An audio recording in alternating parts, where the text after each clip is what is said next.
Peace and blessings, family. Welcome to African Spiritual Conversations. Welcome back, yay, yay. Hey, how are you? I hope everybody's doing wonderful. Aboro, aboye, abosheshe. Okay, now you got to tell us what that means for those of us who don't know what that means. May the sacrifice that is given, the sacrifice that's given, the sacrifice that's manifest, the sacrifice that is either way, is the sacrifice that I'm on mind farts too. But Okay, that's all right.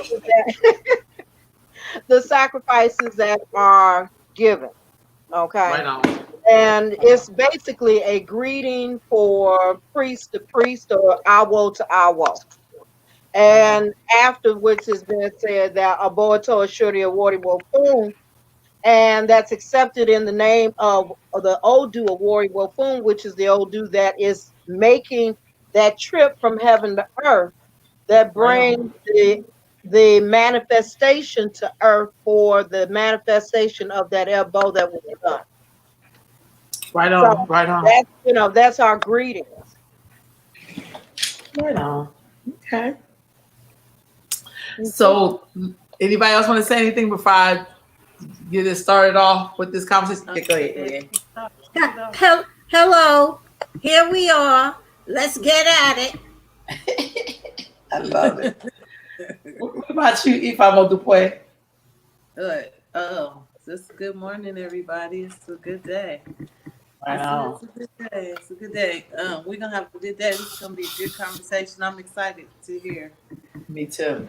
So, what I was thinking about was sharing with you all earlier that we're going to talk about a few things today. I really wanted to also focus on something that Yeye said.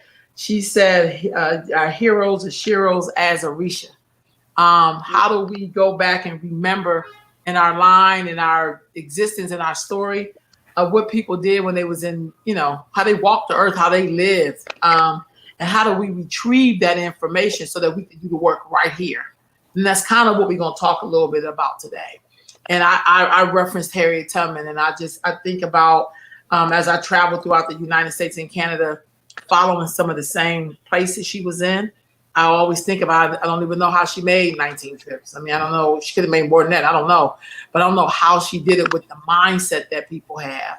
And then I kind of reflected on people who had to pick up what they had and go to a new place and make something else.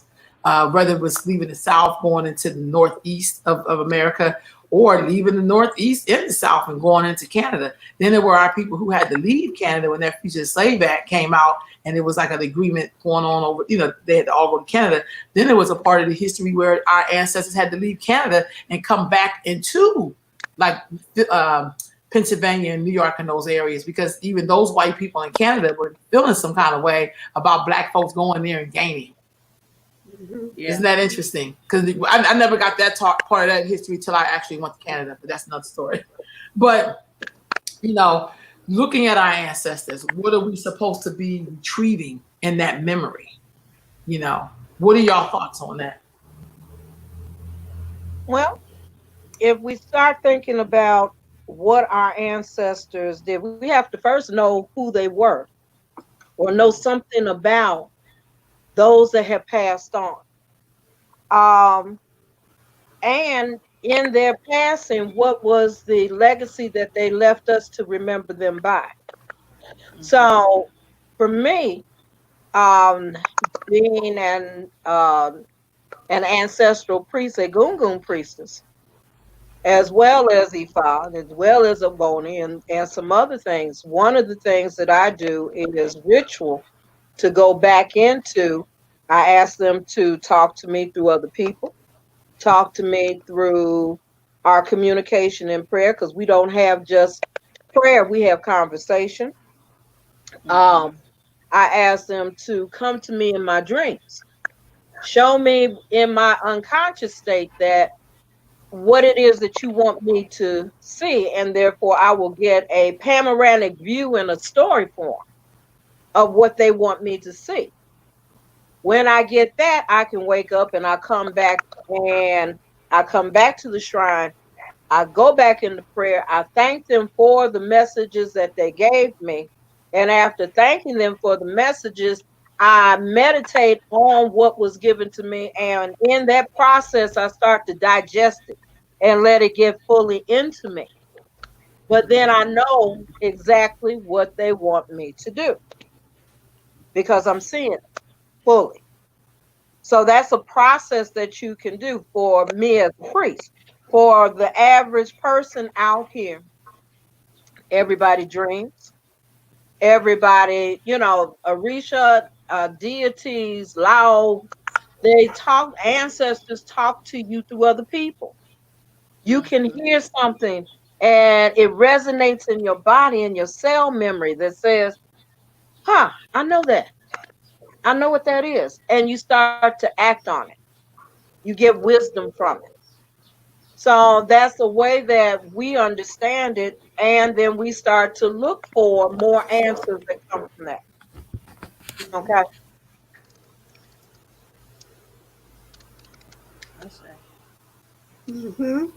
Anybody else want to add on to that? Go ahead, Eva. Oh no, go ahead, go ahead. No, you go. I was just thinking out loud. It wasn't a fully formed thought. Oh, well, that's both of us. I was so busy listening to you. I just, Right.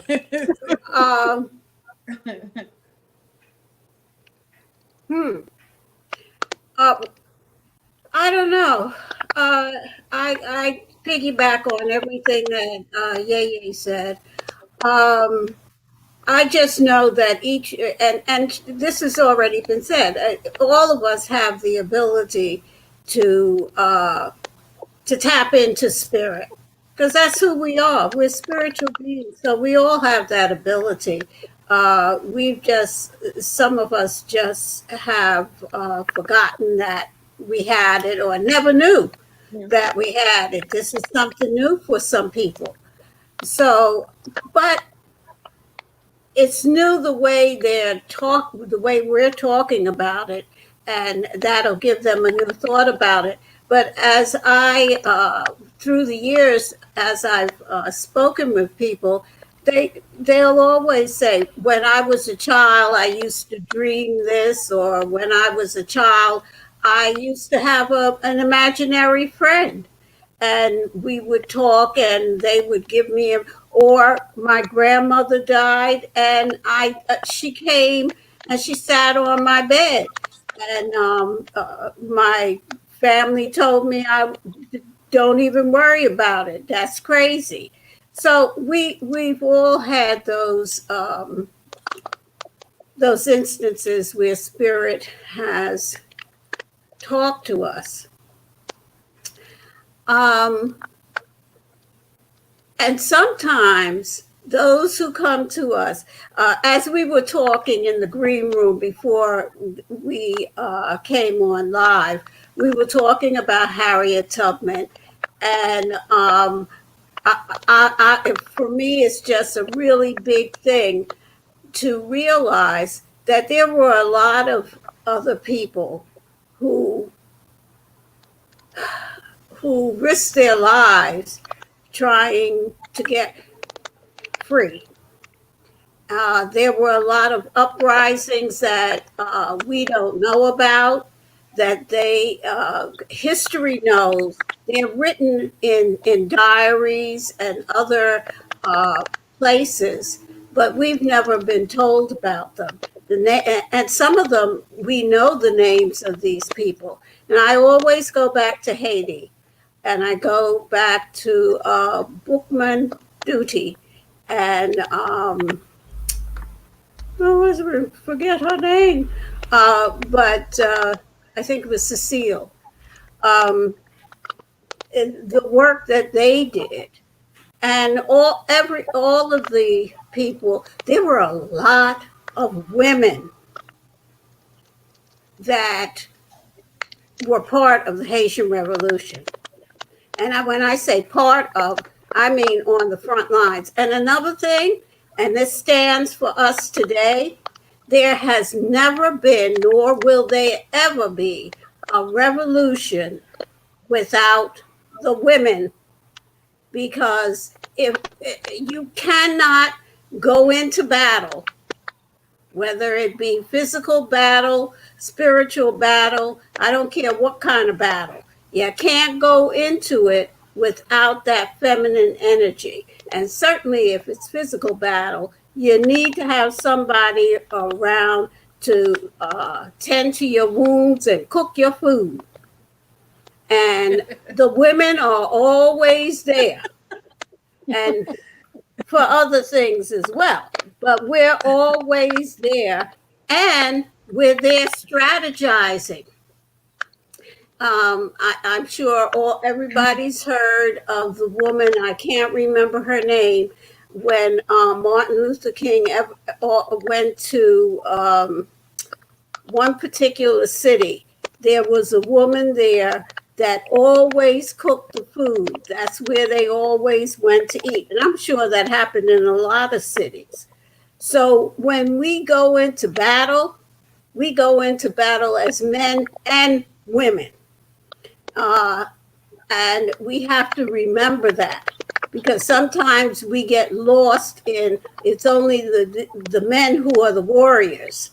When we call on the deities, we call and war. Mm-hmm. Shango never goes into battle without Oya. He'd be crazy to do that. So Oya is always there with him. And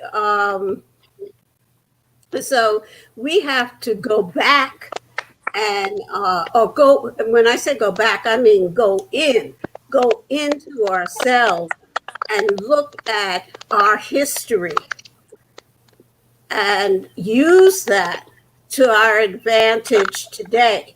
We didn't get everything right in the 60s, 70s, and 80s. God knows we didn't.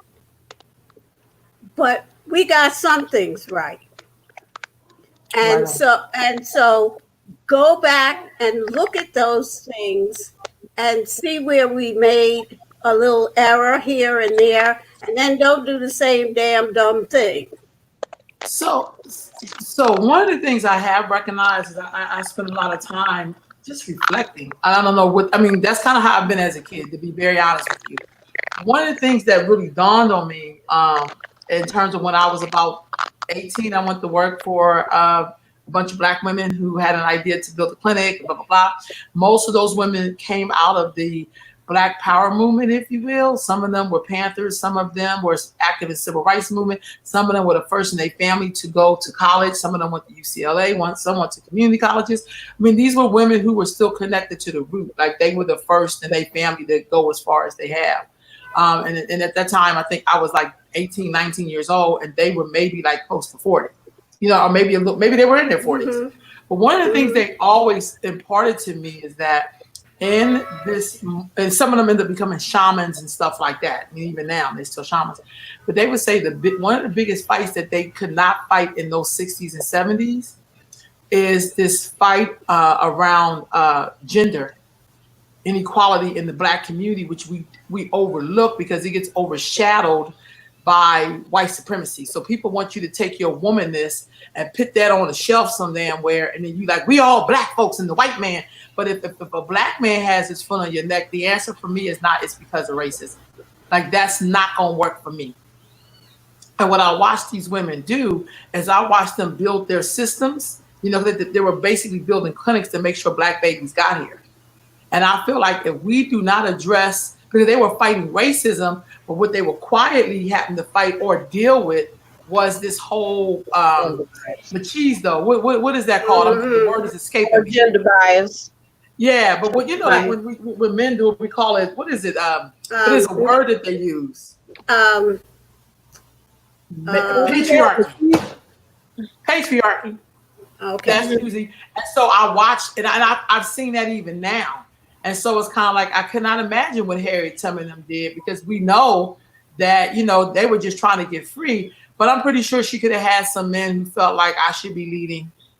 And it's like, dude, you ain't even never been on this damn road before. How you even know where we're going? You know what I mean? Not all brothers were like that. Some brothers was like, I'm out with her. Like, look, she done did this already. But you know, you always have some men where they manhood is on the line and somehow that has something to do with me. I don't want to do that. If we're doing spiritual work, I don't want you to tell me about your manhood because now we're talking about spirit, and that shouldn't even be a part of the conversation. See, that's when our human kind of existence affects us being able to do the work and really be spiritual for real. I should not have to stop and worry about how you and your penis is feeling. I don't want to do that. You know, wasn't there a song years ago in the, I don't know, the 80s or the 90s by the Jones girls, the Jones, Girls. about how men and women can't get together. The world won't get together until men and women get together. And I think it was by the Jones girls. Okay. And with that, I think also it happens with our community too. Until we deal with that issue itself, because we can never have a united front on doing anything until we actually have a united front with each other. And that is putting ego aside and get down to the issue at hand. It's about our survival. It becomes about your survival. How, because at the end of the day, you have to look at common freaking sense. Common freaking sense says you cannot have human beings if man and woman do not have another human being. 1 + 1 does not equal 2. 1 + 1 equals 3. Oh, I get what you're saying. What? Bam, got you. Okay. I'm sorry, I was like, oh, my math. Like, okay, I got you. Okay. So at the end of the day, we got to look at what does that actually mean for us. Okay. And it means that we have to, again, put aside our ego and look at the work at hand. How are we going to build anything? Because in our communities, we have smithereens of education in schools. We have smithereens of clinics. We have smithereens of farms. Okay. But on a whole, what do we have together? Okay. What corporations do we represent? That is all Black corporation. So we have to look at what keeps us from doing that.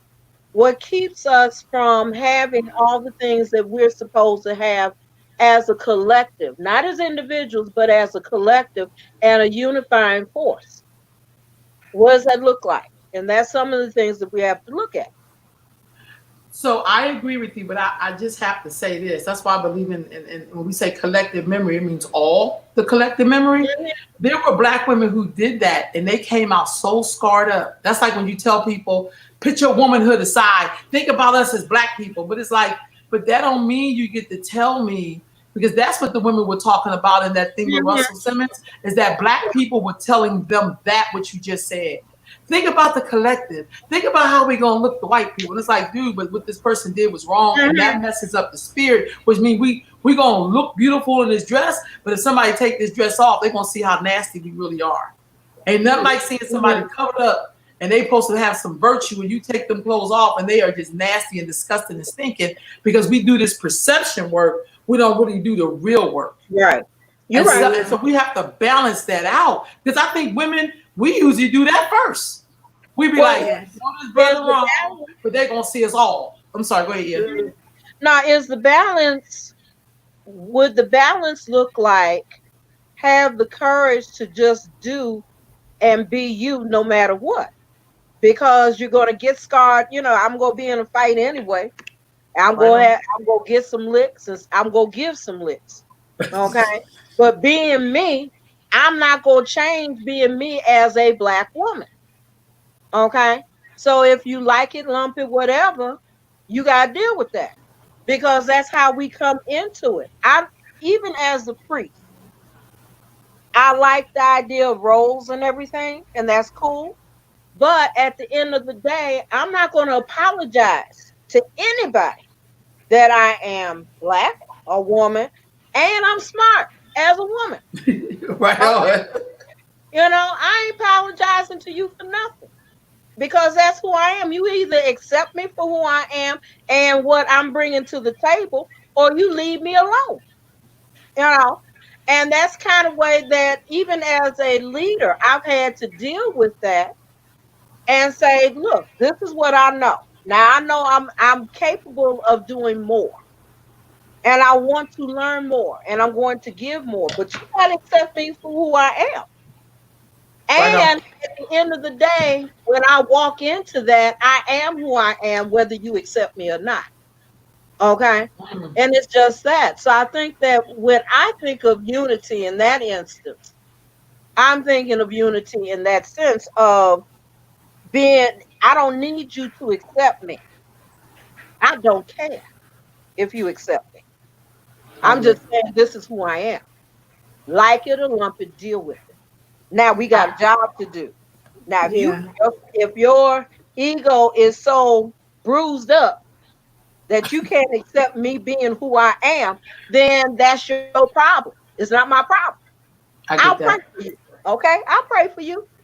There may be someone in your loving mind, you get the picture and know that this is supposed to be a collective work.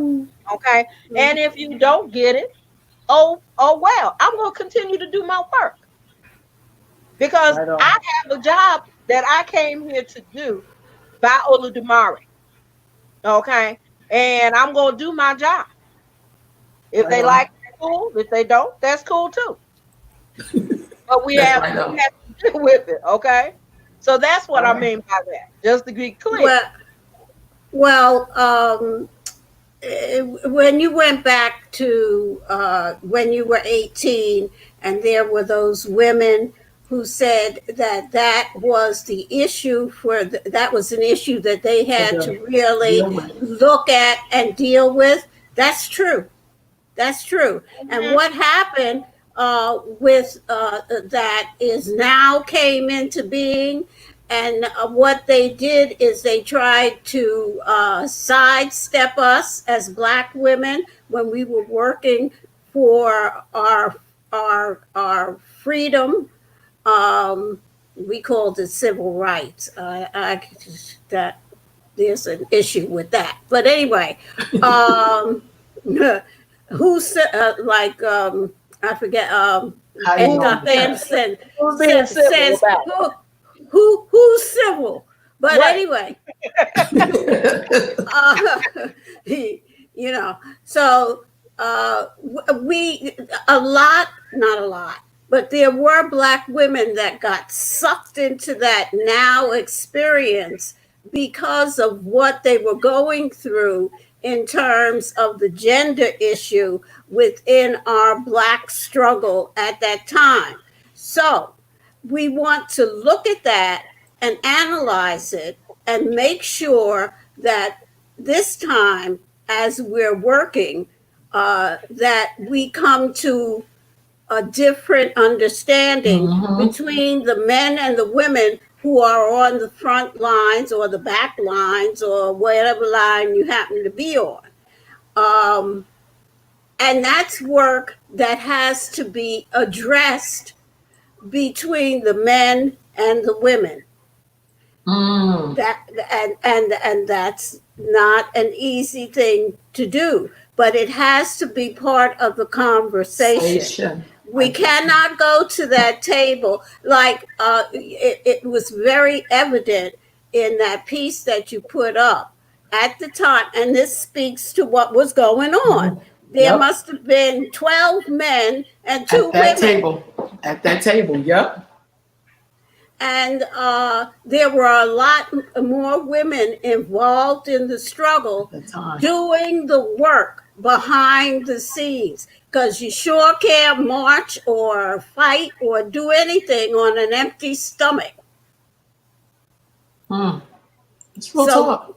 if we need to look at that this time out, because we have young people on the line. It's their time. We did our piece.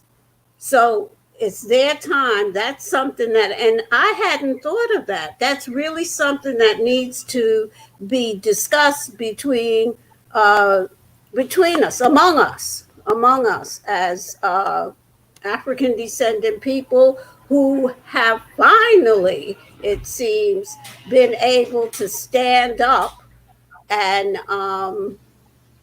and fight again, because we've done it many times in the past. So here we are again, and this time, each time we get better at it. I think. I agree. If I'm gonna do play, look like he's getting ready to add something to it. I was just gonna say, like, one of the things that we don't talk about when we have this conversation is the romanticizing of gender roles that we do in the Black community. Like we love to say that the women are cooking and taking care of the babies, but the truth is that even if we are doing those things, we're also having to do a lot of the things that men are getting credit for. So what is happening is we burn ourselves out on trying to be women and soldiers. Yes. So it's not anything wrong with being a woman and a soldier. What's wrong is that there's an expectation that we're gonna lay down our lives in this way. Like, there's a romance with the idea of a woman who can keep a clean house, cook all the meals and feed the men, have sex with her man, bear children, and then also run a business, and then also be on the front lines. So, I mean, that's like a romantic notion. We have this idea of what we call strong woman and the strong Black woman, which makes us take all these She Who Endureth Much awards and put them up on the fireplace. And so a man can walk his friends through and say, look at my woman, she's so strong. You know what I mean? And probably working her fingers to the bone. And the thing is, like, it's not that there are not women who that's just how they're built. They're going to do all those things. There are women like that. And they do them, they make it appear effortlessly, the women who can do that, right? But when we enter into an agreement with them, spoken or unspoken, that now that's what we expect of them, I think that's doing too much. I think if a woman shows up and does that, then that's awesome. But I don't think that It should be a part of say, it. this is women's work, this is men's work, and then the women who can do it all, they're super women. You know what I mean? Because we're creating an expectation that, number one, doesn't allow for expertise in one area, because it spreads you out so far over everything that happens that you don't get to be really good at anything. You could be pretty good at it, but you're probably gonna be really good at it. It also negates the existence of a woman having a vision for her own life. This is what you're supposed to do as a woman. This is how you're supposed to show up. You can't cook, what's wrong with you? You can't keep a clean house, what's wrong with you? You can't do this, what's wrong with you? You don't know how to get money. Women, I'm from women get money. You know, like that type of thing. Like, it just it's doing too much, right?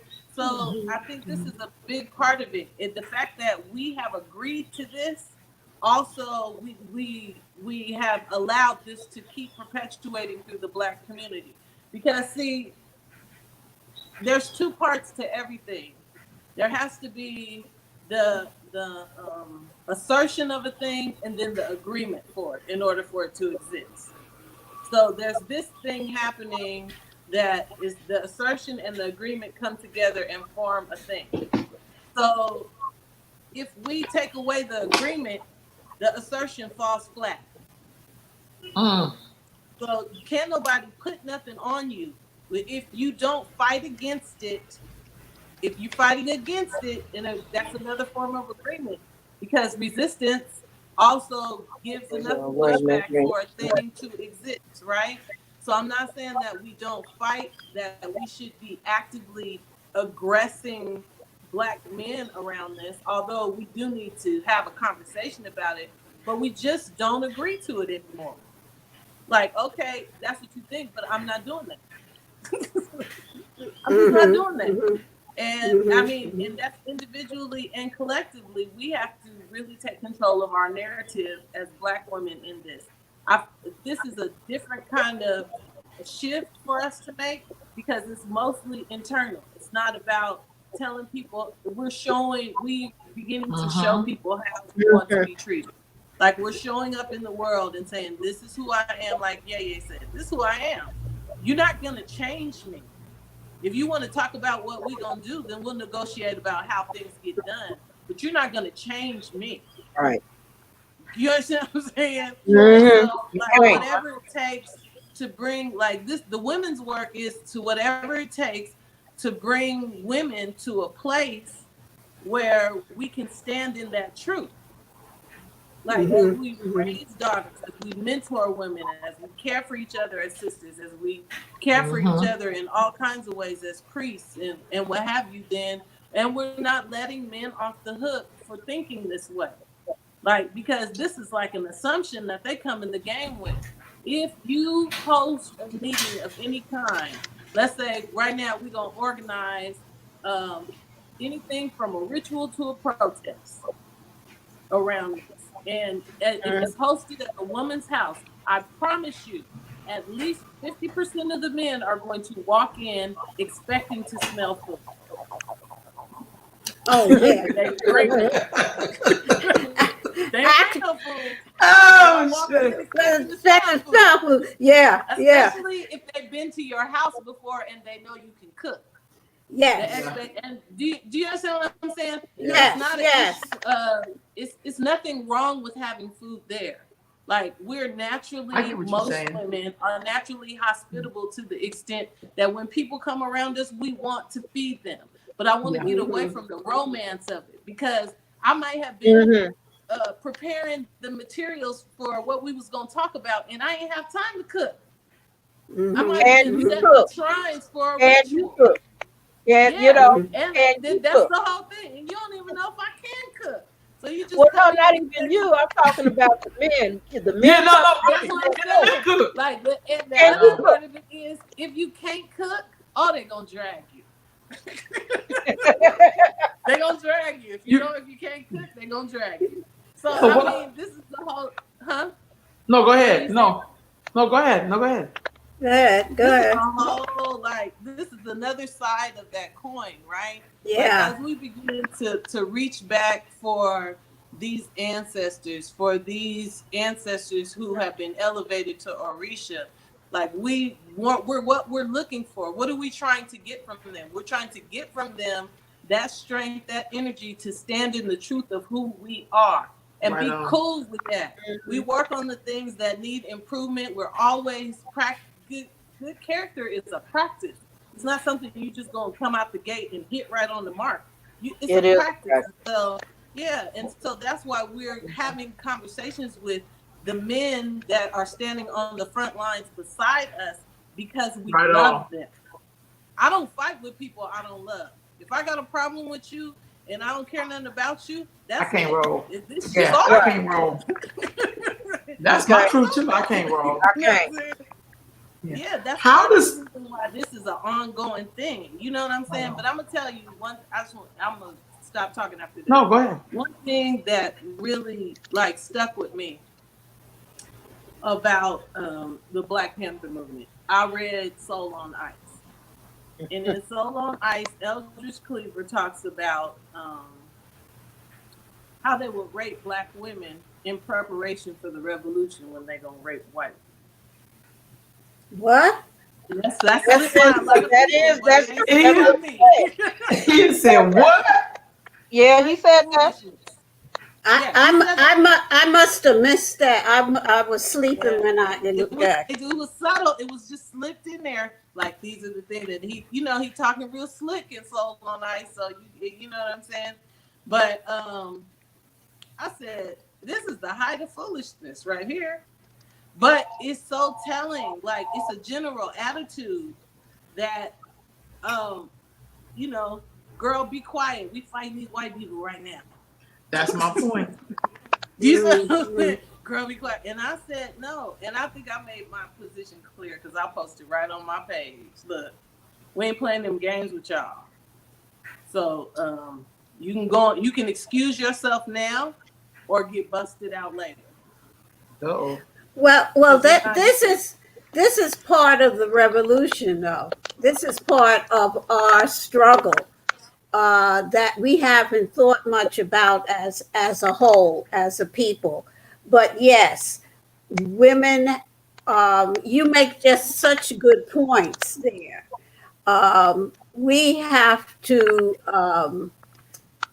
look at that, how we interact with our men, and how we begin to change those socializations that we have been stuck in for many, many hundreds of years.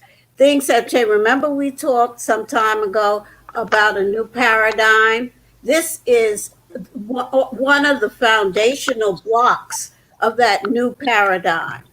And Absolutely. so things are changing, not just black and white, they're changing gender, they're changing in so many ways. Governments, world of, look at the way we have chopped up our countries with borders,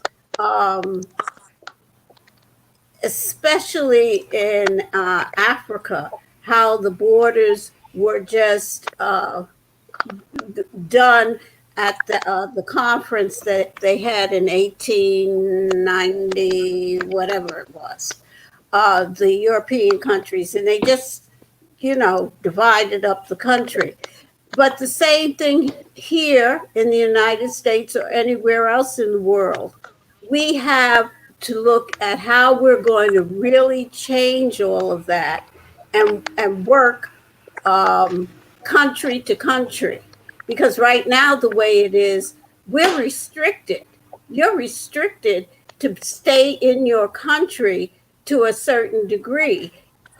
You can't just go anywhere in the world and set up shop. You have to go through all kinds of hoops, especially if you're going into Africa to do business, the way they have it set up with the visas. So we have to look at that. There's so much, it has to be a complete overhaul of the way we have been living for these past hundreds of years. And the gender piece is a very big piece because it's just not here, it's just not among us, Black men and Black women. It's very much among all of the men and all of the women. Look at the Islamic countries and the way they treat their women, as well as other places in the world. So this is a revolution that's taken place on so many different levels. We are concerned with our own Black people, and that is as it should be. But the world is changing, not just Black folk. Everybody is changing. But I think that's where my struggle is too with that. And I hear what you're saying, but I think that's how we get distracted. Because the minute we start talking about what everybody's doing, we take the focus off ourselves. Other groups keep it on themselves. I've never heard other groups say, when I hear the Latinos planning their stuff, they don't ever say, well, everybody, let's say, this is what we need to do to make sure our community is healthy. And they make no apologies about it. I'm not apologizing. People are doing. No. I'm just saying, but my thing is, it's so hard for Black people to keep the light on themselves. That is the hardest thing I've seen us ever do in terms of, I don't care what white men are doing with white women. I don't care. I don't care what Asian men are doing with Asian women. I don't care. What I care about is the way we sanction how Black men roll on Black women and girls. How us as Black women sanction men's behavior, and then we want to pull in white supremacy when that really has. My mom said, I don't care if you Hitler in your classroom. You got to go to war with this fool.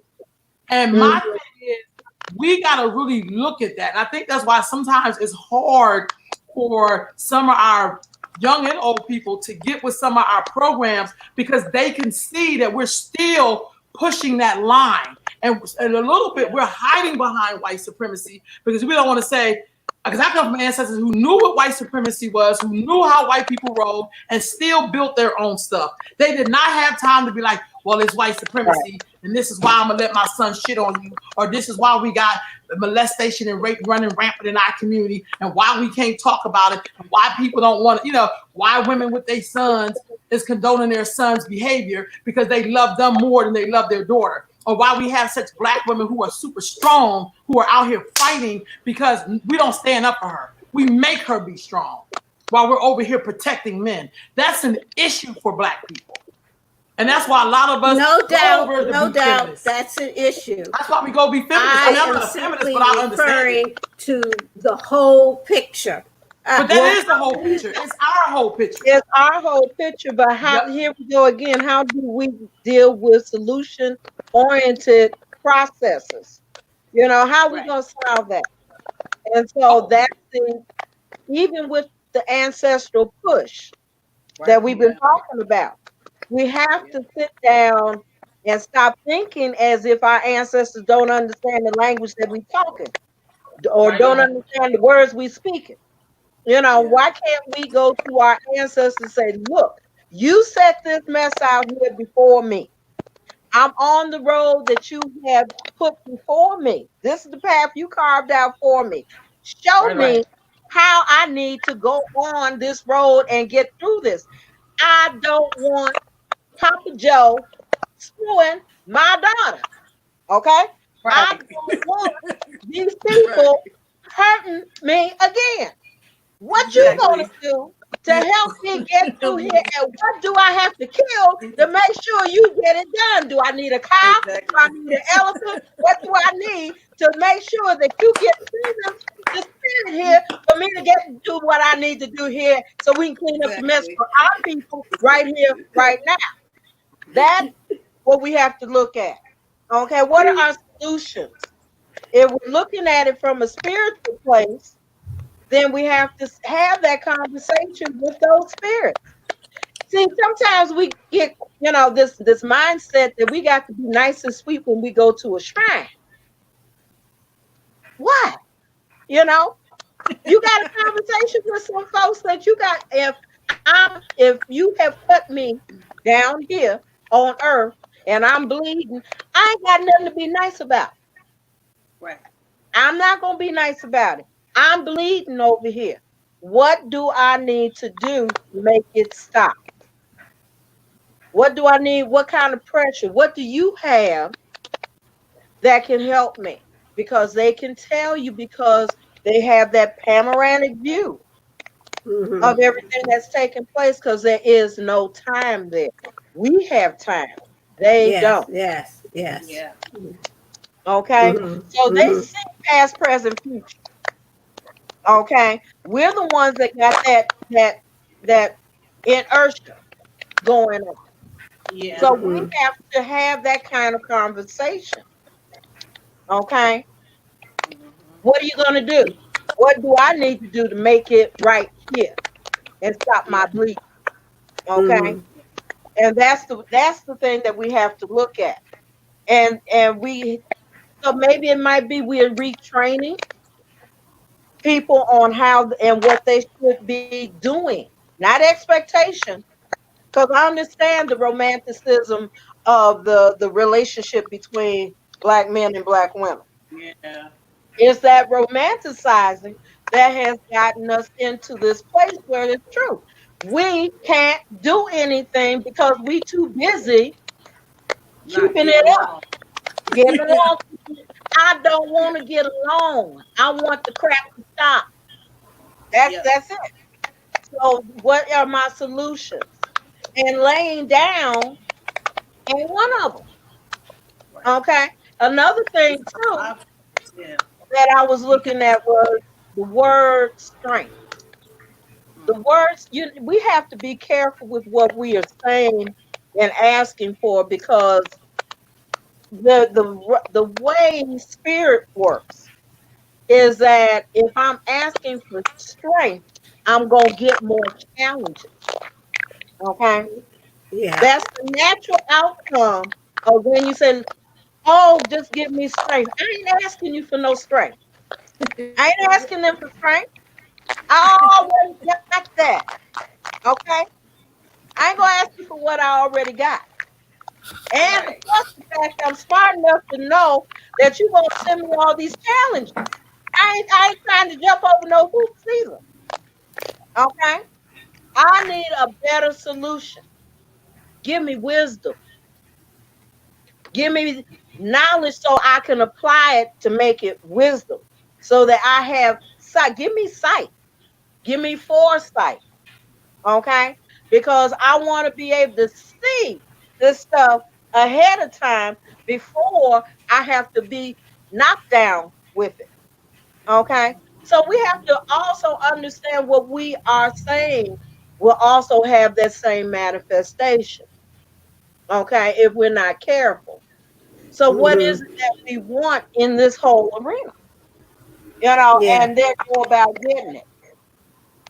Because That's a good point. That's a Yeah. great point because we ask for strength all the time, not really thinking what you're asking for is okay, No, what you asking for? yeah, them challenges that come. So thank you very much. I'm gonna stop asking for all that strength that I've been asking for. okay,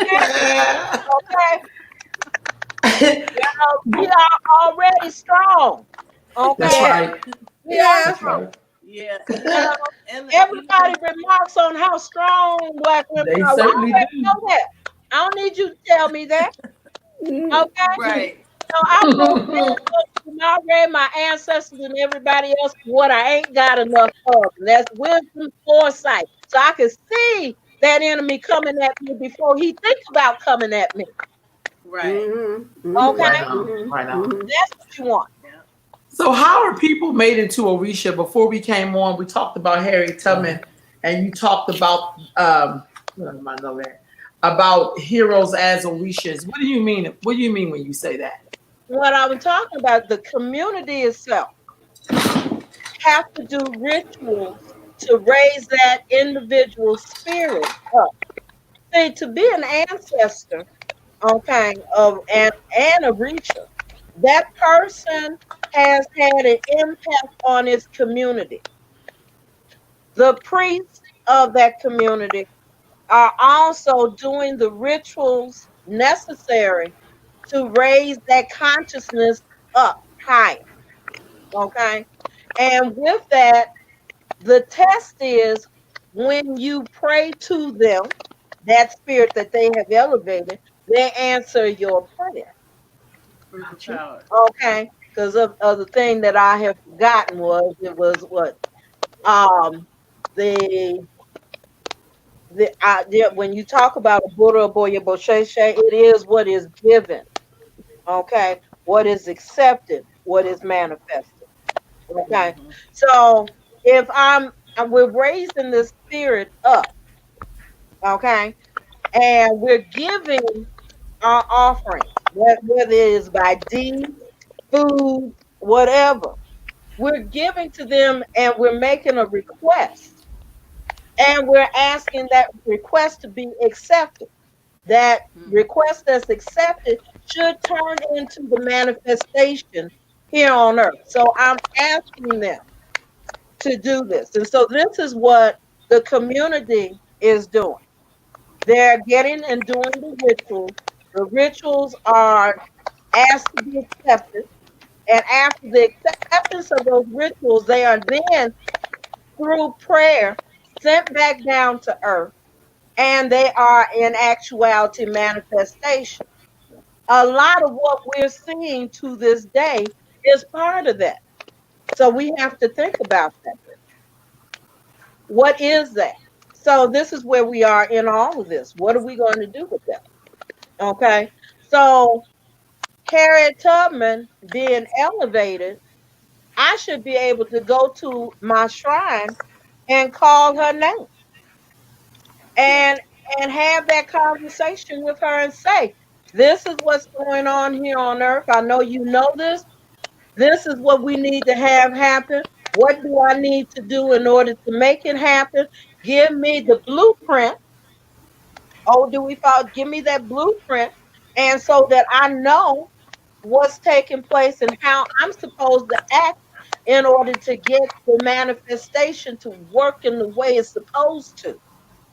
Okay. And that's how we do that. But the community itself must first raise that spirit up. That spirit must have the credentials. Okay. What were they in the community? How did they imprint on the lives of each and every person in that community? Were they of good character? Okay. Yeah. Were, what all of the things that they did helping other human beings of their community. So that when you do that prayer, you know it's going to be manifested, because not only do they have the honor here on earth, they have already been lifted up and have honor in heaven. Yeah. And that's what you want. This is what you want to have happen when you get ready to do that. Okay. I ain't gonna raise Uncle Willie if Uncle Willie is a pedophile. I ain't gonna raise Right. him up. So we gotta know who we are raising up in that instance. Okay. And that they fit the criteria of what is supposed to be in order for them in their leadership of spirit. And that's what we want to have happen.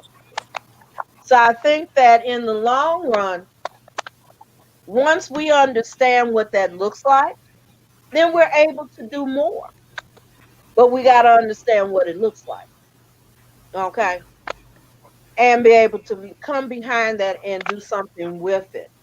Because now, what would we be actually asking Harriet Tubman to do for us right now? Her major gift, I always think her major gift was listening to God and then acting on what God told her to do. So Wow. think about that. That's what she Yeah. did. Yeah, that She is. listened. Mhm. Okay. And she told them, if you do this to my people, this is what's going to happen to you. And again, if we look at all the others that have been raised up for Orisha, Yeah. the one thing that you have to give Harriet Tubman was the fact that she lived longer than any of them. Mhm. She's an old woman when she left this world. She lived a hard life, but she was an old woman. Yeah. And she lived well. Okay. And she was a warrior. So understanding who she really was, we are all Harriet. Every last one of us. Her spirit is in it. I don't understand why we ain't calling her name. Okay? Mm. In prayer. Because it might make some changes in this world. Never know. You know? Yeah. Mhm, mhm, mhm. Yeah. Hmm. Yeah. That's real. I did call her this morning. I did call her this morning, and I guess she I'll let me tell know. you, She's like, "Yeah, Are I was waiting on sorry. you." Are there other spirit? I mean, people who walked this planet before that we should be calling out their names as well. We know Harriet Yeah. Tubman. Was there Yeah. any others that most of us may not know about? And why? You just told us why we should be calling Sister Harriet. Well, for me, I always go back to Haiti. I call on Bookman, Duty, and Cecile Fatima. I call on Cecile Fatima all the time because that was she was the Harriet Tubman of Haiti. You know, she is the one who chose Bookman. Mm. Mhm. So Ian, could you tell us a little bit about what it is that they did though, like that made them so significant? Who Bookman, Mhm. Duty, And, and and they are the ones, they were the strategists. They put together the strategy and they sent out the word, the drums by mouth and by drum to bring the people together to the cemetery where they were, or the swamp. It was really a swamp where they met, and they are the ones who said we will who called on Ogun and sacrificed the pig and spilled the blood to Ogun and put together the pledge that none of those people, or let's put it this way, instead of making a negative, all of those people would fight for Haiti, for the freedom of the Haitian Black people, and there would be no traitors. You had to make that pledge, and on fear of death by Ogun. Even to this day, in certain countries, when you go before the judge, you don't put your hand on the Bible. You make that that pledge to See, so that's what they did, and then they started mobilizing. So before Toussaint Louverture and any of the others, those two are the two, and of course there was Mackendal. Mackendal came before Duty and Cecile, but Mackendal and Cecile, the three of them were somewhat on the same sphere. Mackendal was in the I believe he was around the 1760s. Duty and Cecile came to that swamp in 1791. And then, of course, the war was fought, and in 1804, Haiti got its freedom. And it's the only Black nation that defeated 3 European countries. Right, 3. Soundly beat them, not just by the skin of their tails. They beat the mess out of them. And they still paying for it. Yes, they are. Now, that doesn't mean that they didn't make mistakes, because they certainly... No, I'm not saying it as a mistake. Yeah, I'm saying that they did that for a reason, and the world is still white supremacy. So they're still trying to make them pay for... Yes. It was not a mistake. It was for the act of getting their freedom. Yeah, that's why that's the political reason, but there is a spiritual reason there, because everything is. There's a spiritual reason that goes along with why Haiti is still going through what they're going through. But the thing about it, Haiti is fine. The people, they may be poor in our eyesight, and their country may have gone through a financial rape by the French, but the people themselves, they are some beautiful, beautiful people who love Haiti with a love that I haven't seen in too many other folks. So, yeah, but I do have that thing about the Haitian Revolution, and another country that has done a similar thing, although their fight and plight was different because it was done in a different time, is South Africa. Mm-hmm. They went through the same thing, but they did it as a spiritual. But it's always spiritual. What's happening to us right now is spiritual, really. Yeah, it is. Mm-hmm. And I think we do. I think at the end of the day, we do know that. Okay. It's just making sure that we act upon it in a way that's going to be in our best interest. Right on. For that to take place, we have to identify and make sure that we have these kind of conversations going, Right on. that we can continue to plant the seeds, because now it's about planting seeds in the consciousness of our people. Yep. If you Yeah. look at how far African spirituality has come in the last 30 years. People are leaving the church in droves, okay? Mhm. Because they're not understanding why their God ain't working. You Mm. got, your God has to work for you, okay? Right on. If it ain't working for you, why you serving? Right on. Mhm. Mhm. Okay? Mhm. So we have to understand that aspect of it too.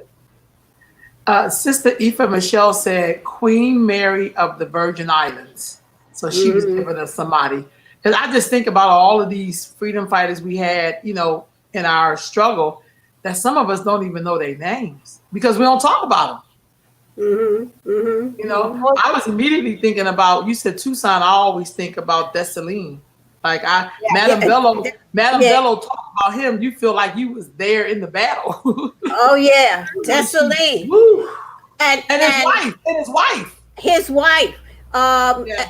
His wife would go on the battlefield and tend to the soldiers, no matter what side they were on.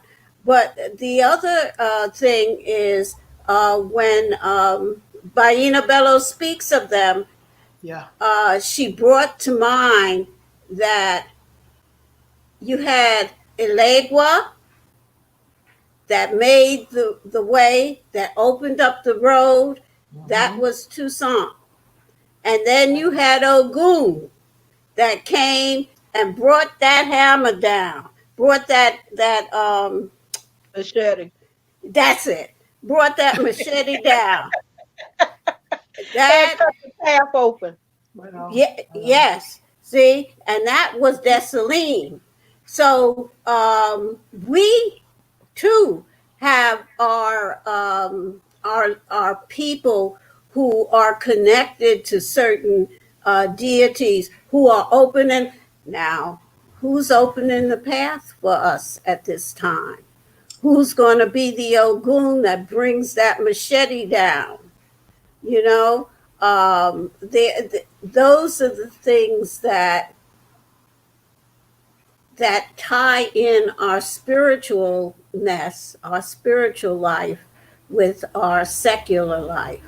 And the two are very much intertwined. We just don't think about it that way at times.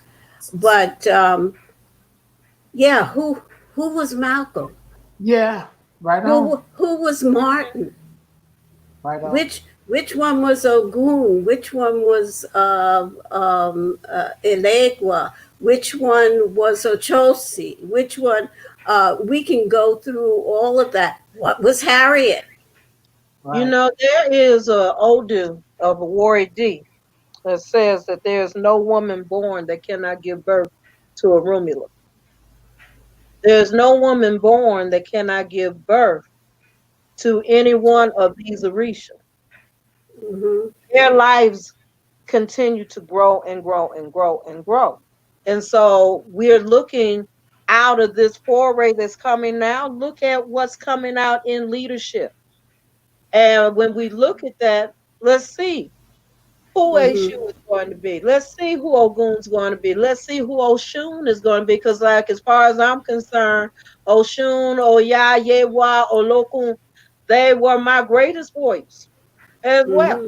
After Mm-hmm. that, in the sense that Oshun didn't need to have a sword. Her divine knowledge brought you how she could masterfully play you on the chessboard Oh of life. yes. Mm. Okay, Oh yes. Oh yes. look at Oya. Oya showed Shango how to get out from under his enemies by making him put cowrie in his hair and put his hair up and come out like a woman, because they didn't think that he was going to be coming out that way. as she had him dress up as a woman to leave out from amongst his enemies so they'd save his life. That's what she did for him. So we have to look at the intricate ways of how we all play and fit these roles of coming through. You know, again, there's no woman born that cannot give birth to a Rumula itself. And that's what we remember too. Because you need divine wisdom to come through in order to help you work this thing. Okay? So that's the thing that we look at. How do we do that? Okay. Yeah. When we go into those meetings, those round tables with the men, that's the piece that we start the meeting with.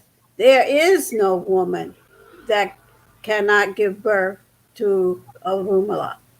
And you must let the women do what they feel they need to do. Not all women are cooks. Not all women are nurses. I don't want to see nobody's bloody arms and legs, and I don't even want to see my own. So, you know, some of us are warriors. We can shoot better than the best of them, you know? So, yeah, that's a good piece, yeah. That's a good piece. I wrote that one down. Okay. Oh, that's what's up right there. That's what's up. Yeah. Woo, ladies. I think that's, you know, you have to go through all that to get there.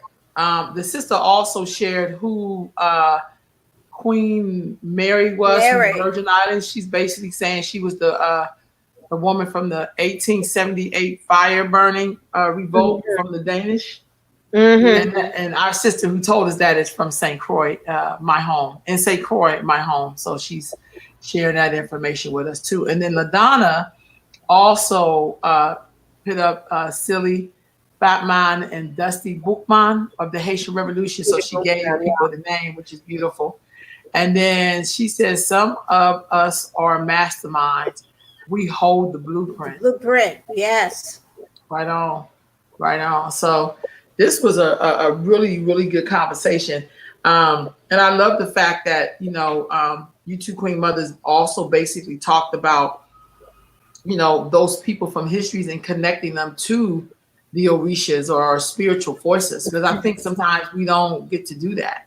Like, I think we do that. Like, I know for me, if I'm struggling through something, I always say, oh, Mom, what would you do? That's me activating her. Because my mother was a great problem solver. I'd be like, got it. You know, like I was always grateful that I can pull, you know, again, that download. I can remember so that I can retrieve the information so I can get the work done. Right. For me, it's like those 3 basic steps for me. If I could just remember what I've seen so I could be like, that's why. You know, let's get it in. I think we're in that time. And in some ways, I mean, I believe in divine order, but I also think a lot of us are going through this time because some of us didn't believe it. Yeah. Some of us thought, some of us didn't believe it. And when you say it, you mean divine order? Or? No, we didn't believe the struggle of our ancestors. Because I'm not trying to be funny. When you hear Jewish people talk about the Holocaust, you would think they were there. And they won't let you soften it. They won't make you feel like it was a period in time where it was like, that happened and we're on. They go through it. But with us, when we talk about the enslavement, when we talk about anything that's hardship, we call ourselves flying over it. Because in a way, it's a sign of disrespect that I don't want to look at that. It's not that it's too hard, because some of us go through hard shit ourselves. But I feel like we have this way of acting like, maybe if I don't touch it, it won't affect me. Well, now you're in the thing. Now you're going to know what our ancestors was telling us. My Uncle Stanley used to say, you have not seen white people until you haven't seen the white people that I've seen. The energy of them when they can be wicked. Uncle was born in 1923. So his whole you know you're young, you're like, oh, that was them white people then. This is so the same way I am my ancestors' representative, so are they. And so even with this policing of Black people, I was talking to my sister this morning, we were together, and I said, I think the thing that I reflect on a lot is that we don't really understand the policing method. Like, I don't think it's something that white people are taught. I think it's something that's innately in their DNA. The same way I can hook up to my great grandmother and she would download in me how she made it as a deaf and mute woman. They're doing the same thing. Why do I have to police this person? Why I feel entitled to ask you where you going? Well, look at 500 of their history years. We controlled them. That's why. We have to remember that for over 500 years, African people controlled Europe. You know, they controlled Spain. They controlled Italy. You know, they controlled Portugal. So that is the truth. So, you know, that's not nothing. We taught them too. Right we on. taught them their art. We taught them how to bathe. We taught them a lot of things. Okay. And that when they look at, that's why they want to police us. Because they don't want to be up under that again. But was that a bad thing? It wasn't a bad thing, but so why would they want to do that to us if it wasn't a bad thing? I can see if somebody was torturing me, then I had a chance to torture them, that would be different. But unless we weren't doing something right. Anytime you're going to control another land, you're not doing it by kissing them on the cheeks. There's killing, there's enslavement, there's all these other things. Those things happen. We did those things too. Okay? We have to remember that. That's part of this back and forth dynamic. When we look at history, we have to include not the history we like, but the whole thing. So we have a good idea. I understand why folks don't like me. I'm good with that because I did it. Okay? Right on. I did that. So if you coming at me, remember, I did that. So think about when you come at me. Okay? We have to remind them of that energy too. They have not forgotten. We have to remind ourselves of who we are. Okay? We have, you know, that goes back to, am I telling my children, grandchildren, great-grandchildren, and my great-great-grandson, am I telling him who you are and who you are the return of? Because each one of those are returnees coming back here for a job to do. My job is to put it into them who they are. That was Quasi was saying that. Who you are. Yeah. That's what we have. That's our job. We have to tell them who they are. Because as you said, the Jewish people don't ever forget who the hell they are. They ain't gonna forget that. So why should let you forget? Don't tell me about what my ancestors' captivity. My ancestors weren't slaves, they were captives. Right on. I always say the same thing. Right on. They were captives. So since they were captives, I'm telling you right now that I didn't like that. They didn't like it. And at the end of the day, you will never do that again to me. That part. Okay? That part. And that's what we have to stand up about. Okay? That's the energy that we're putting in our children. Right on. Right on. Tomorrow when we get together, can we talk about some of this history, but also from a spiritual lens? Yeah, because I mean, all of that is good, but that's something about that spiritual part. Like, I can't explain it.